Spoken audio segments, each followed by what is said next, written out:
மத்திய கிழக்கில் தொடரும் பதற்றம் வங்கதேசத்தில் எரிபொருள் பற்றாக்குறை குறித்த அச்சத்தை அதிகரித்திருக்கிறது. மக்கள் எரிபொருளை அதிகப்படியாக வாங்கி சேமித்து வைக்காமல் இருக்க அந்நாட்டு அரசு எரிபொருள் விநியோகத்தை கட்டுப்படுத்தி இருக்கிறது. இதனால் அங்குள்ள பெட்ரோல் பங்குகள் வாகனங்களால் நிரம்பி வழிகின்றன. எங்களிடம் 4 நாட்களுக்கு தேவையான எரிபொருள் இருந்தது. ஒரே நாளில் 4 நாட்களுக்கான எரிபொருளையும் விற்க வேண்டிய நிலை உருவாகிவிட்டது.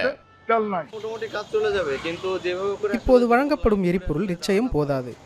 இந்த வரிசைகளில் நீண்ட நேரம் காத்திருக்க வேண்டியிருக்கிறது. ஆனால் எரிபொருள் தீர்ந்ததும் மீண்டும் இங்குதான் வர வேண்டும். வங்கதேச எரிசக்தி அமைச்சகமும் மக்களை அமைதியாக இருக்குமாறு கேட்டுக்கொண்டிருக்கிறது. நாங்கள் எரிசக்தி இறக்குமதி செய்யும் நாட்டில் போர்ச்சூழல் நிலவுகிறது. சுத்திகரிப்பு நிலையங்களில் குண்டுகள் வீசப்படுகின்றன. இந்த நிலை எவ்வளவு காலம் தொடரும் என தெரியவில்லை.